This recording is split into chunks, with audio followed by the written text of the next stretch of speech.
Hello, and welcome to this week's Acting Out podcast.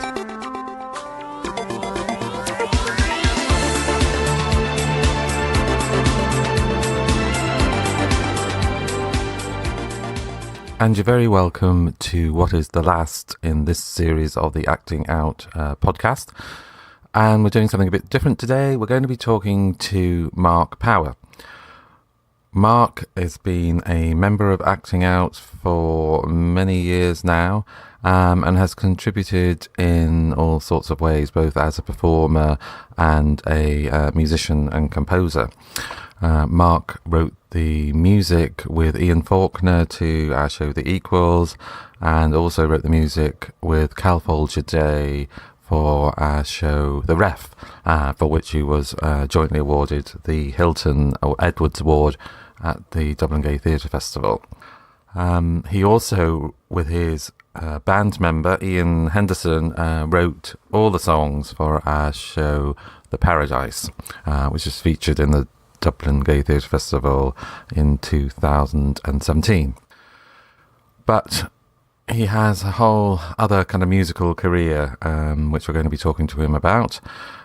With his band Eden, they are celebrating 20 years in the business and have just released a compilation of all the singles they've released over the years, and we'll talk to him about that.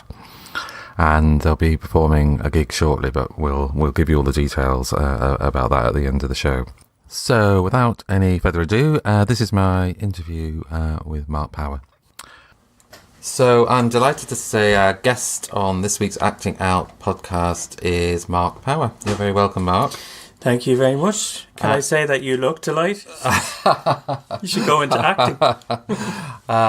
Now, as our listeners will know, they've been listening to your music at the kind of beginning and the end of all our podcasts, and the music played in between on all the kind of monologues we've been doing is music by yourself and Eden, your band. And we're going to, before we get talking, we're going to play your new single. So just want to tell us a bit about that? Yeah, it was actually written quite a few years ago. I know it sounds totally current now, but we wrote it a couple of years ago, and we always thought that it would be a female to sing it, but we decided to do it ourselves, and let's face it, I'm the nearest thing to female you can see. I mean, look at my breasts. So we decided that, we'll start off, and we recorded it and thought, this is a great lead single for the greatest hits, misses. Right. So here it is. This is Heartbeat. I've got a heartbeat. There's something brewing, I am strong enough to face it. An opportunity be such a shame to waste it. I've waited long enough, won't you let me taste it? Just color me in. Boy, I want to show me what the hell you got to offer. I'm tired of watching you loading that revolver. Bang, bang, bang, bang there. I've got a heartbeat, I've got a heartbeat. Your love is bleeding me dry, your love is bleeding me dry. I've got a heartbeat, I've got a heartbeat. Your love is bleeding me dry, your love is bleeding me dry. My body's waiting for you 24/7. Get it higher, bring it all the way to heaven. I've got a heartbeat, I've got a heartbeat. Your love is bleeding me dry, your love is bleeding me dry, your love is bleeding me dry. My name's rattle inside, my heart is hollow. All this waiting been a bitter pill to swallow. My mind is saying there will always be tomorrow. Come fill me in. Anticipation is this pain or is this pleasure? The clock is ticking, won't you open up and let me know? Oh no, let me go. Oh, baby, let me go. I've got a heartbeat, I've got a heartbeat.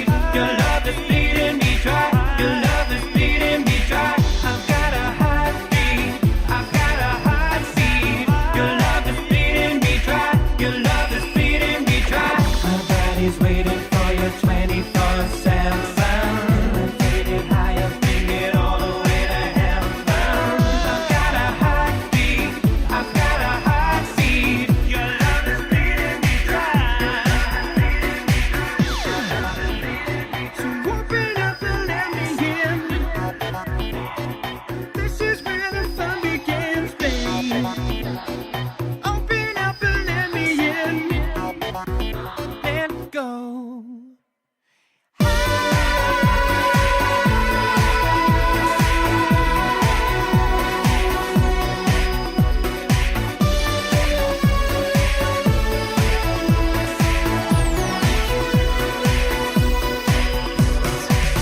I've got a heartbeat, I've got a heartbeat. Your love is bleeding me dry, your love is bleeding me dry.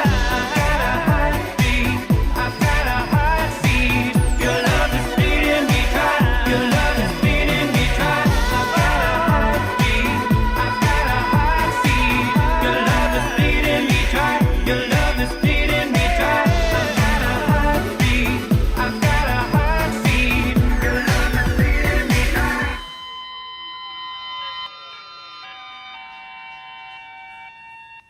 Now, Heartbeat is on your new collection, which is just about out. Do you want to tell us about that? It's going to be dropped in late October. It's called Eden 20 Years. It does exactly what it says on the tin. It literally is a tin. And it's going to be all of our singles that we have released since 1998, when I was 12. Right. Right. Well, I'll talk to you about a bit more about Eden, but let's go back even kind of further. What kind of how old were you when you first got interested in music, and how did that sort of happen? Well, Mama always said I could sing before I could talk. That's what ABBA sang anyway, and that was exactly the same as me. I always sang. I was always interested in music. I think it became an obsession, and I think it happens that a lot of gay people become almost experts in certain fields because they become obsessed with certain things to take them out of themselves, type of thing. And as a kid, we always need something to kind of throw ourselves in. So whether it's fashion or whether it's music or whether it's writing, it's something that's kind of like we all have. And mine was always music. I remember listening to different bands and doing all the harmonies and really interested. And I remember singing beside my mum with a song that I'd write, and I'd be trying to like sing it with very bad asthma, and my mum going, "Yeah, Mark." So I'd be doing all the percussion in the background and what the music would do in the background and all that. So I started very early. And what kind of music did you listen to sort of growing up? What were your who were your heroes, kind of musically speaking? And the first band, of course, was Bucks Fizz. Yes. I did like Blondie. I did, as I went into the 80s then, I liked a lot of the electronic stuff, the Pet Shop Boys and Erasure. My favourite band was Aha. And then I really loved the Bee Gees when they came out in the late 80s. And then in the 90s, I kind of liked the rave music, and I liked... I like a lot of good pop songs. I started to follow a lot of the producers and songwriters that were very famous for writing for boy bands and girl bands, and I love that. As far as I'm concerned, if it's not a earworm, as they say, if it gets into your head, then it's boring. Okay. Now, boy band, that was a good kind of link into the next And you're question. very good at this, Sean. Because you were, I mean, some of the people listening will know this, but you were in is it the world's first gay boy band? Yeah. And it was such a good idea. What we were they set called? the What were world they on called fire. for those that didn't know? We were called 4 guys, but there was actually 5 of us. Of course. And of course the boy band was for guys rather than for girls. That's what the whole thing was. And it was started up with Junior Larkin. And he had that idea to put like 5 guys together in a band. Now it was kind of thrown in together, and we were caught up in a whirlwind. We did a lot of covers of a lot of gay anthems like "I Am What I Am" and "Enough Is Enough," and And we got as far as we were going to be signed by London Records, but the band unravelled very, very quickly as it started. But we travelled everywhere, and we were and you got a lot of publicity at the time. Yeah, didn't you? Yeah. I wish I could get that publicity now, but I mean, you know, but it was really, really good. It was like we travelled everywhere. We were even in the Canaries for a while. Right. You know, because you were very young at the time. Very young. I didn't know what a dark room was. And I walked in and told the barman the toilet was dark. And he goes, yes, it's a dark room. And I'm going, I know it's a dark room. Can you turn on the light? So... Yeah. So, but then... tell us how kind of Eden came about, because there's two of you in the band. Tell us about your co-collaborator. Well, I was originally, after Four Guys Unravelled, I ended up getting in with Mark Lowndes, who originally was the producer for Four Guys. But Mark Lowndes wanted to go the dance route, and I wanted to stay in the pop route. And we had called ourselves Pisces because we were both born on the same day of the same year. Mm-hmm. And we called ourselves Pisces Squared. And poxy name, but I mean we've kept poxy names as far as we're going. And then I was introduced to Ian by John Pickering, who wanted to put me with another guy, and so therefore I was put with Ian, and I met this guy with. So you didn't know him at all before? I didn't know him at all. So we got together. We started getting in the studio together and wrote very, very quickly. And we had already written about 6 songs before the first day, so we made a demo of that type of thing. And then we were asked to go over to Germany and immediately got signed by Warner's, it all happened very, very quickly, you know. So they signed us, and then we were called In Utopia at that time, and that was difficult for Germans who pronounce it in on top here or something like that. So so the two of us kind of changed the name then to Eden, but we had released 2 singles with Warner's and then moved to Polydor. Right, okay. And you made your first album kind of shortly after that. Yeah, it was over a long time because the record company did not commit to an album at the first case. It basically wanted a single after single after single. And it was in the middle of a German recession, so it was a bit difficult in that way. So we were told, oh yeah, we're going to release this now and this now. So we ended up releasing a single that became the most played on one of the West German radio stations that year. So we were like really delighted. And is that on the it's called Let It Flow. And is that on the collection that's coming out now? Yeah, it's about kidney infection. And no, it's a great song. It's actually about sex. But I remember going over to Germany and doing the gigs for that single, and the people from the radio station were looking around for the band, and they didn't know it was us. They thought it was a black singer, and they sang it because I sing very low in that song, and I suppose, you know, but that song did very well for us, and then we got the album deal, and then we released the album. Right. Well, let's hear "Let It Flow." Brilliant.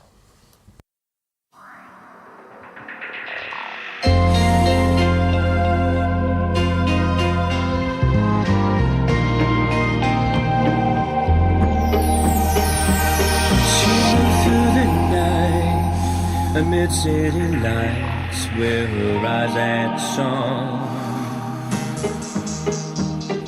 stepped up to me, turned up the heat, and my mind was blown. I said, you gotta get with it if there's something in it. You gotta just live it and take it to the limit, for the moment's gone. I start to raise as we picked up the pace, as we get it on.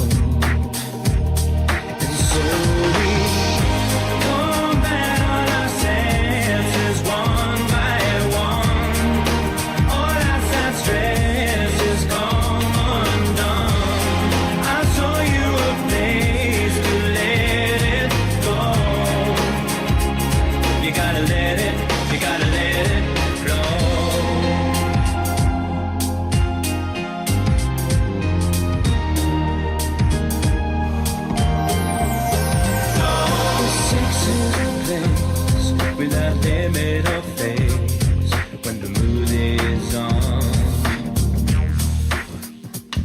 We've had stories of names of heartbreaking days. It can hit the spot.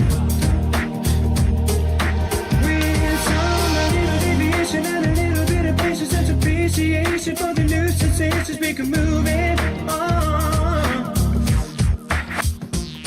Happy for time. Your mind is wired to the body's palm. And so we combat all our senses one by one.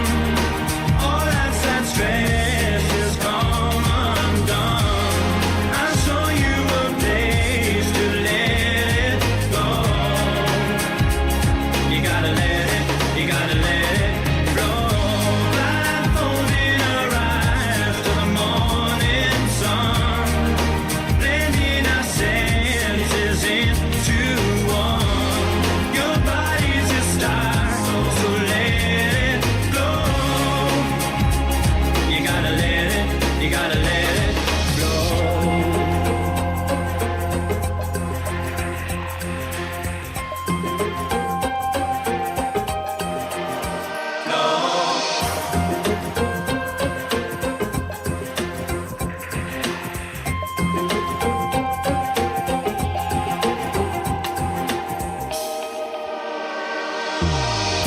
Combat all our senses one by one. All outside stress is gone undone. I'll show you a place to let it go. You gotta let it flow. Till the morning sun, blending our senses into one. Your body's a star, so let it glow. You gotta let it flow.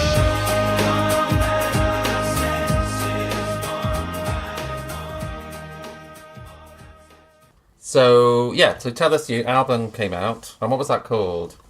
The album was called Desolate Shores, and otherwise known as Desperate Horrors, as Ian always calls it.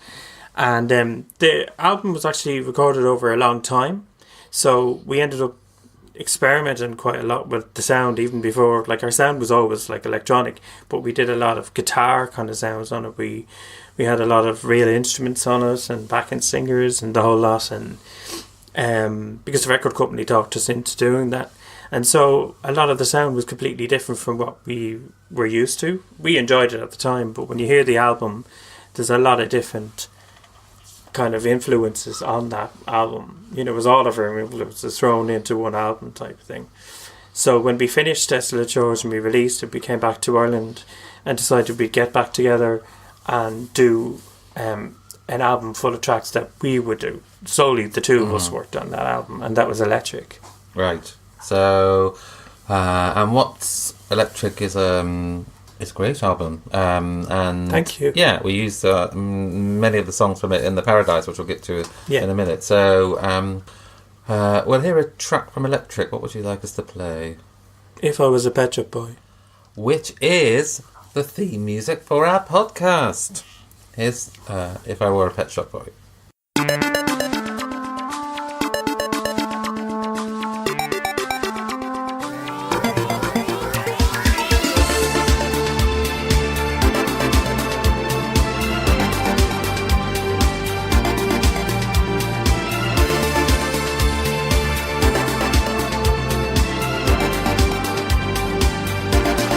Feeling like a wave of space. See the man that I have become. When everything should fall in place, I'm watching it come undone. I'm translucent, look right through me. See me as you never knew me. Life is simple, should be grateful, but I'm watching you walk away. If I was a pet shop boy, would you love me? If I was a pet shop boy,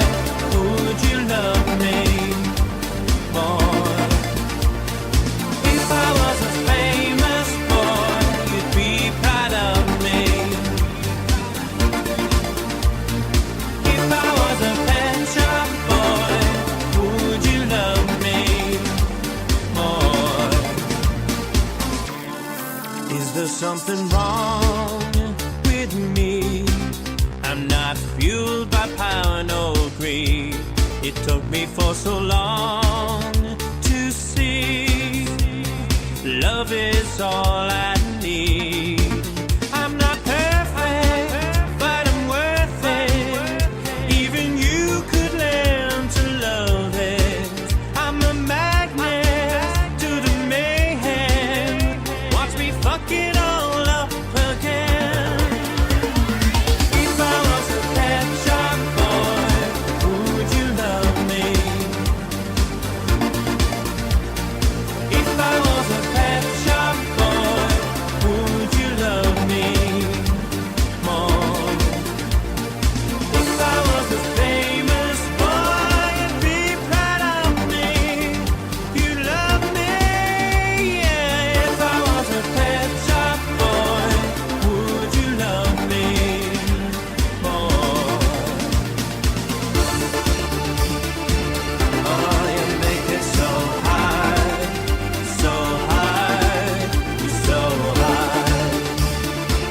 Oh, you make it so high, so high, you're so, you're so, you're so.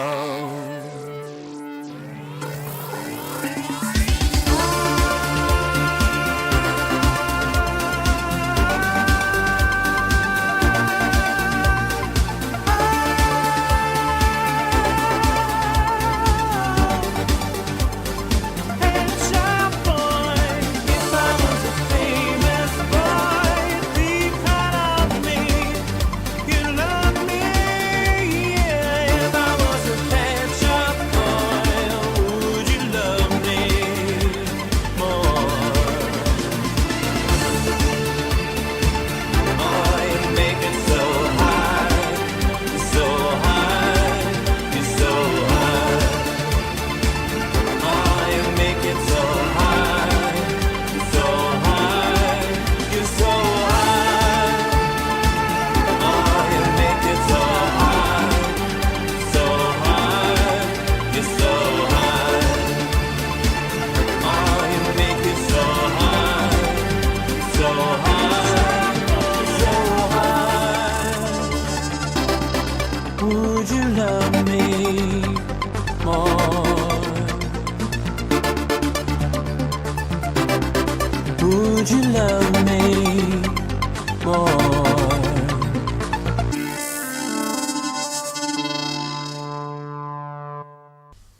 Okay, so that was the second album. And so what did you do after that? We released If I Was a Petro Boy, and then music started to change quite a bit. It was a lot more into streaming, was a lot more into the internet, and times had changed quite a lot. So we actually started to get a following, unbeknownst to us, that we had started getting it abroad, and a lot of people were a lot of interest. So we actually we were a niche band all of a sudden. Synth music became a niche band, and so a lot of people kind of who loved kind of synth bands like Kraftwerk and OMD and that type of thing, Depeche Mode, they started to listen to our music as well. So we were very happy with the reaction of the whole band and the music and stuff. Myself and Ian then decided to have a break, and then I joined Acting Out. Do you know Acting Out? I do, yes, So why did you do that? Because you hadn't really done any acting in any kind of serious way. Yeah, prior to that. I think it was kind of like I think I needed, like, my ex had left the country, and I kind of needed a new interest. Yeah. And somebody suggested that I join Acting Out and stuff, and I had done acting previously in college and stuff. Okay. But it was never like I never did it seriously or anything.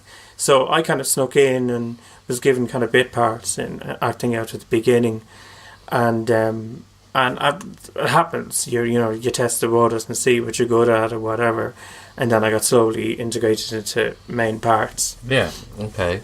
And then, I suggested to you, I think, was it me who suggested? It always is you. We wanted to do a piece about the marriage referendum campaign, and I think all of us had felt it was a very kind of brutal time in many ways, although it had a happy kind of ending and it was a great day and all of that. But many of us found the whole campaign difficult, and particularly the tactics of the No campaign were kind of hard to swallow. So I decided I wanted to do some kind of satire of the No campaign and a sort of celebration of the efforts of the LGBTQ community in that kind of process too. But I thought I was very keen that it would have songs in it as part of the show. And so I asked you whether you'd be interested in writing the music, and you weren't.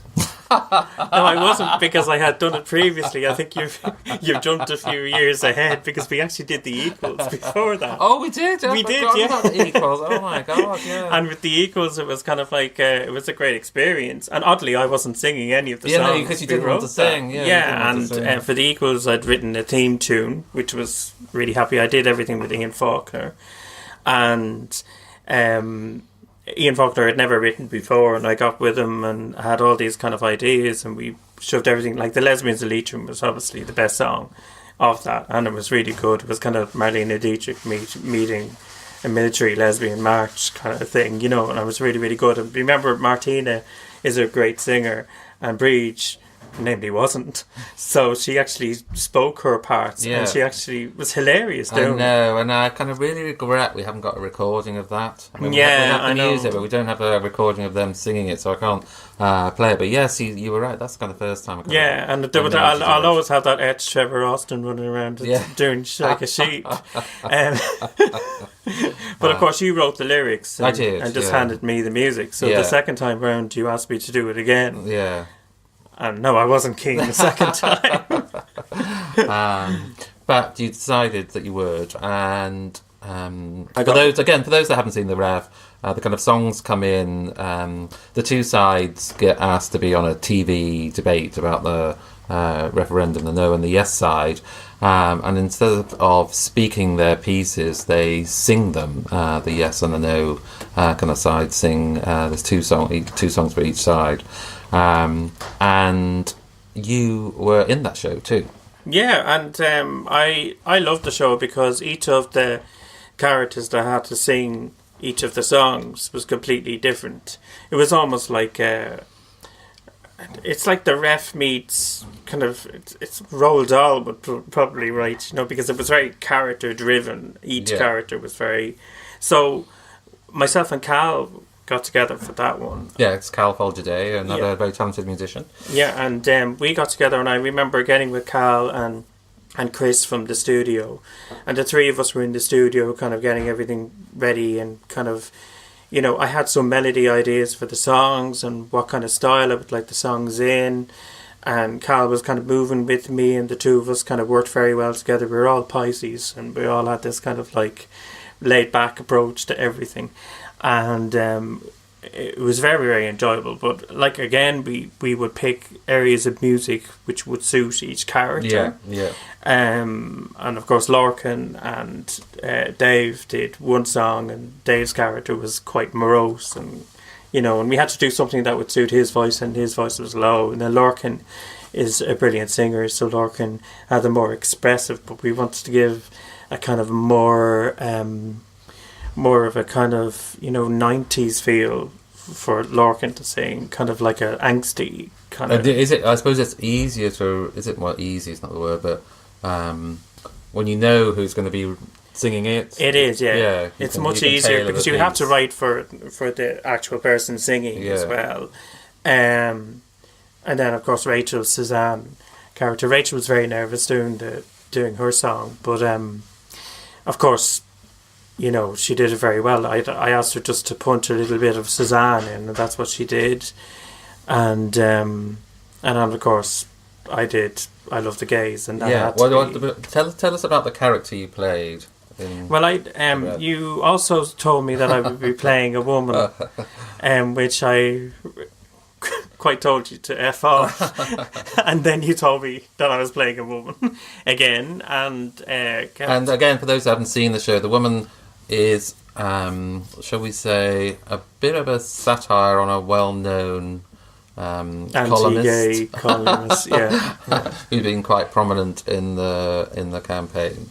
So that kind of like approach to it. So I was given that role, and it ended up being the best role I was given. And of course, if I may say no at the beginning, but actually throw 120% into it. Oh, you do. And I'm single ever since, because I had to make this. Well, I did make this god awful face during the whole bloody thing, and it actually was really, really. It turned out to be really good, and of course that song for that one was very much a big ballad. It had to be a big ballad. You had written down that you wanted a big ballad, and of course that was like an obvious choice for her to do that song. Yeah, and it was the kind of showstopper of the night, I have to say. It kind of brought the house down every night. And we're going to play it now. It's I Love the Gays.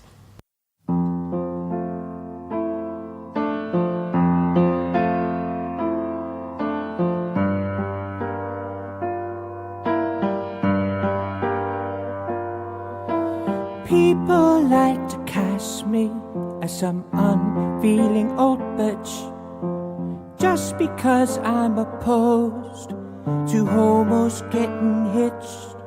But my heart is full of love for both the pansy and the dyke.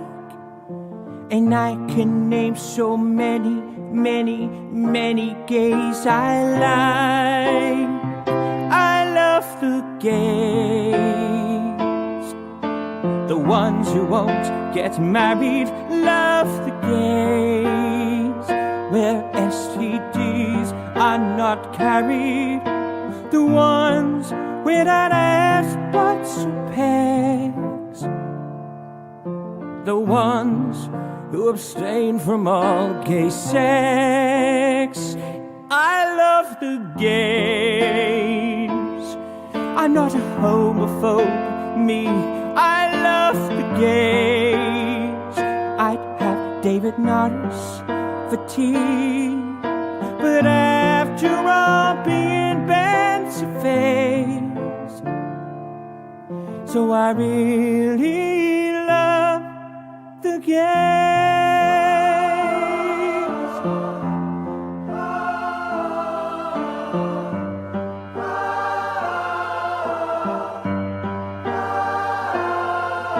I know the things I say sometimes can seem a little blunt. To call 'em una grania, I am something of a cunt. But God is on my side, so you can say what you please. But I'll not rest or sleep until the gays are on their knees. I love the gays, the ones who won't get married. Love the gays, where STDs are not carried. The ones without ass, butts, and pegs. The ones who abstain from all gay sex. I love the gays. I'm not a gay basher, me. I love the gays, though I'd love to punch Una Mullally. After all being bent-faced. So I really love the gays.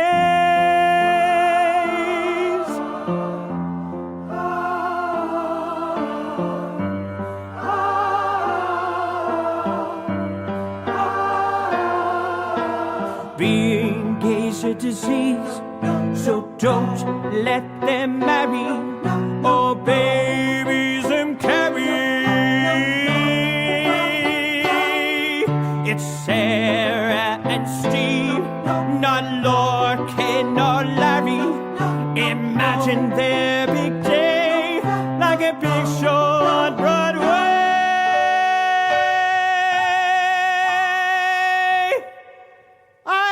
love the gay. The ones who won't get married love the gay. Where STDs are not carried. The ones where that add spots and pairs.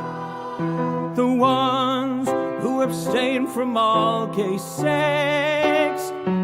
She loves the gay. I love the gay. The ones who won't get married loves the gay. I love the STDs gay. are not carried. After all being pants-a-faced, but I really love the gays.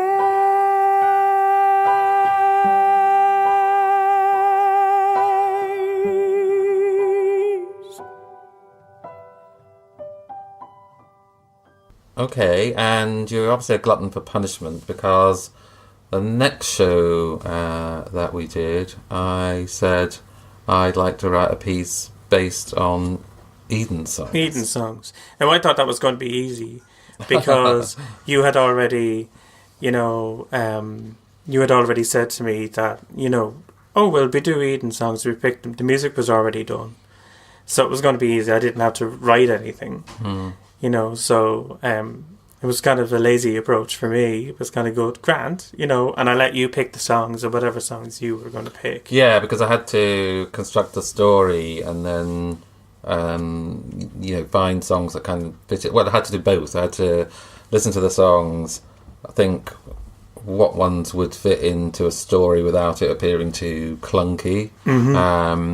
So I wasn't always able to use the songs that I kind of liked the best necessarily, but they just fitted I liked all the songs that we used, but it was more what's going to serve the story, and also have a bit of variety in song too.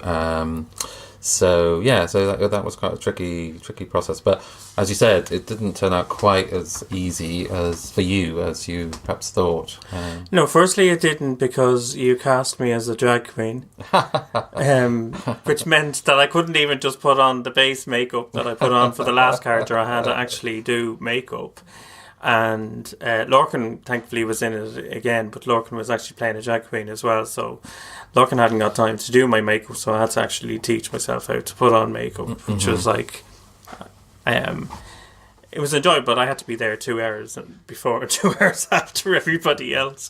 But it makes you realise what a lot of work drag is, doesn't it? Yeah, well, that's it. And then secondly, also I was involved in trying to get everybody recorded for it. Yeah, and that was also difficult because my tone of vocal can be quite high in a lot of songs, and a lot of people had different voice ranges and stuff like that. But it still worked out. People all did their own vocals and their own take on each of the songs, which was important. And it was a mad enterprise altogether, wasn't it? A cast of 14, a 2-hour musical. Yeah, and choreography as well. Yeah. It was our biggest production to date, I would say. But again, it was the best-selling show in the Gay Theatre Festival that year, I believe, as was the Ref the year before. So, people really liked it. And of course, the CD sold loads. Thanks to a certain choreographer running around.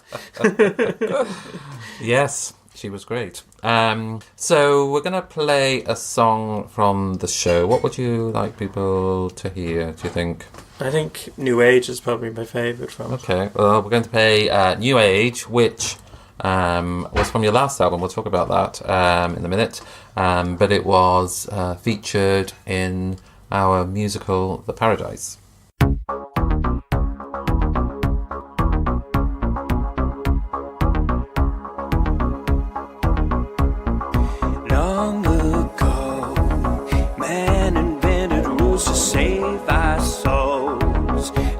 Decided to write a book and invited us to take a look. Time went by, they became the rules that we lived by, and anybody who had persecuted by the hierarchy. And the place you're born decides the God you love. You love. It's a new age in a new time. It's about time we heard our conscious call. In this new age, on a world stage, turn a new page and watch our boundaries fall. And let love conquer all. Here and now, I think all mankind should take a bow. How so many judge in defense for some man-made rules that don't make sense. Power and faith have sown the seas with those who choose to hate. Belief systems mean so many wars. Have we forgotten what we're fighting for? So many die, all in the name of God. How odd. It's a new age in a new time. It's about time you heard our conscious call. In this new age, on a world stage, turn a new page and watch our boundaries fall. And let love conquer. Well, I could say it, but you wouldn't wanna hear about it. And on your hatred, you want someone to blame. Hang your head in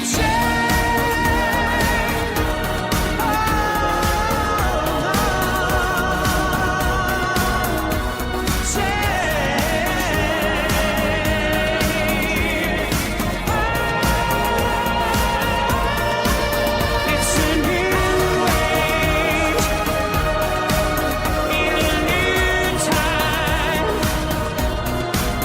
It's about time we heard our conscious call. In this new age, on a world stage, turn a new page and watch our boundaries fall. And let love conquer all.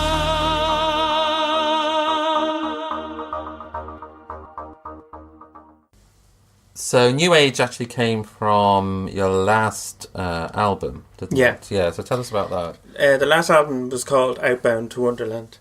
And And you'd had a bit of, you and Ian had a bit of a break for a while. We had a hadn't bit of you? a break, So how did and you then- come back to... well, Ian, I had done a few shows in the Outhouse, and it was kind of like a few solo shows, and Ian turned up in the audience, and then a few days later, I think he said to me, "Oh, he's working on a song, and did I want to hear it? Did I want to kind of like put input?" So I listened to it, and he had entitled it "Broken Frame," and I actually took the song and ended up writing my own melody on it, and worked around the title "Broken Frame," and it became our first song that we'd written for the next album. We didn't intend to write a whole album for the songs, but we ended up writing it and got really excited about writing a new album again. So that's what we did. I think it's our best album. And what's the way you work together? It's not like one of you just does the music and one of you does the words, is it? Or... No, well, on the last album, Ian did mostly the notation, like the actual music, and I did most of the lyrics, and then the melodies written between the two of us. Right. He might come up with an idea, or I might come up with an idea. Generally, I think it's the lyricist who comes up with more melody than that. He would come up with an idea of a melody, and like he came up with the idea of calling it a song Outbound to Wonderland, and I actually wrote it into a love song. But like the two of us have very different ways of writing. Each song could be written very, very differently. I think when we split, it was very strange. Even today, somebody had said to me about the songs that I'd written for the plays that we did, the musicals that we did, the Equals and the Ref, that they said, "Oh, you wrote the lyrics," and I says, "I didn't write the lyrics. Sean wrote the lyrics. You wrote the lyrics. I did the music." And they were going, "You did the music," and I went, "Yeah." So that was good for me to be on the other end of it. So people knew that I wasn't just a lyricist or just a singer. You had a very good ear for a melody. Yeah, and like I mean, it's always been. I even wrote the theme tune from the Equals, which was all just melody. It was all just piano and stuff. Very Enya, but but that was fun. So it's the 20th anniversary of Eden. This year. Can't believe when I started I was only 12. And so how are you marking this? Well, we are releasing the 20th anniversary album, and then we're going to do a little gig in Thomas House. And what's the date of the gig? So? The 2nd of November. Right. Which is a Friday. Which is a Friday night. And we're going to do the gig in Thomas House. My friend Gav Hennessy is doing the sound for it, and my cousin is going to come along, and we're going to do a short acoustic set of some of the Desolate Shores songs. Lovely. And then we're going to enjoy the night and celebrate the night, and then we'll pack up for a while and then work on album 4. Right. So if people want to get the new album, which is called the collection album, what's that called? It's Eden 20 Years. In 20 years. Where do they get it from? What's the way to source it? But you can get it from Eden Official on Facebook. And you just add there, and all the information's there. We're releasing our new single, which is on the 5th of October, which is next week. That's Heartbeat, and then we'll have another single released straight after it, which will be called Saving Grace, and that will lead up into Christmas. And all your albums, all your kind of the albums we've been talking about are on all the streaming platforms too, aren't they? They're on the streaming. They have extended versions. We actually released all the extended versions of each of the album. Extended meaning that there's demos, there's B-sides, there's tracks that weren't on the main album. Some of the demos are great. Like some of the demo of like Let It Flow is real kind of chilled, and some of our demos and B-sides were some of our favourite songs. So we added them all on, and tracks that we had recorded but never put on the album. Great. So if you've got Apple or Spotify, people, you can listen to that music whenever you want. And if people want tickets for the gig, where do they get those from? But they get all the information again is on Eden Official. Right.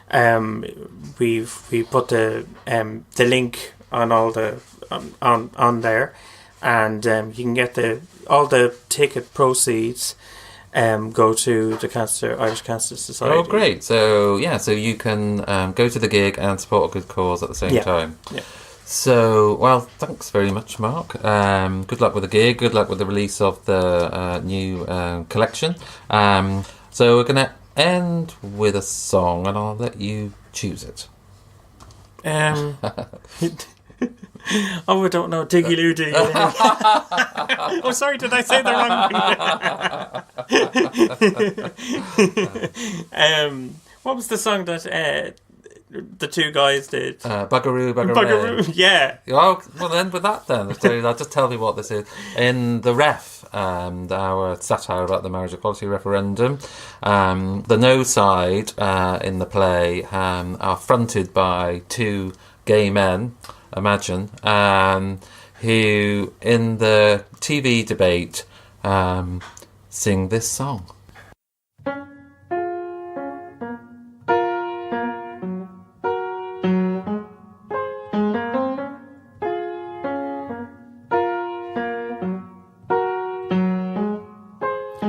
We just wish all the gays out there would act like normal folk. Instead of wearing women's clothes or acting like a joke. Why do they find it necessary to march and scream and shout? We really couldn't give a fuck if you are in or are you out. We think all those little tots need a mommy and a dad. Do we really want an Elton John or Angelina and a Brad? Bugger, bugger, buggeroo, buggeray, we are self-loading gays. Our dream is to be nice and straight. We don't deserve all this marital bliss, so we're spreading just a little hate. Bugger, bugger, buggeroo, buggeray, we are self-loading gays. The family should be saved from us. We're not fit for those wedding vows. Buggeroo, bugger, buggeray. Civil partnerships is quite enough. Our morals are on the slide. Are these things what we want for our kids? Panty, GCN and pride. Synthetic children made by syringe, is that what we really crave?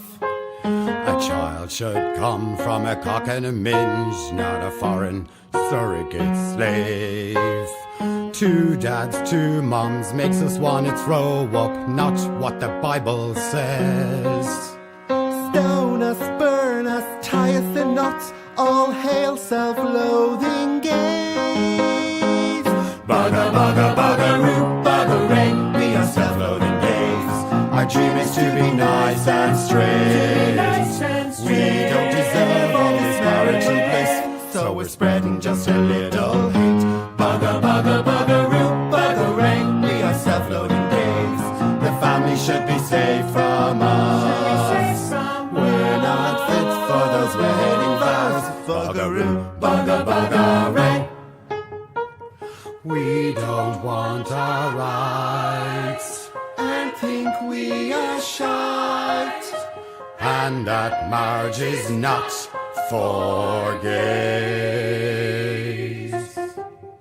And for this we'll fight with the church's might, till we've won it for the nays. Bugger, bugger, buggeroo, buggeray, we are self-loading gays. Our dream is to be nice and straight. We don't deserve all this marital bliss, so we're spreading just a little hate. Bugger, bugger, buggeroo, buggeray, we are self-loathing gays. The family should be saved from us. We're not fit for those wedding vows. Buggeroo, bugger, buggeray. Bugger, bugger, buggeroo, bugger, buggeray. A bugger, bugger, buggeroo.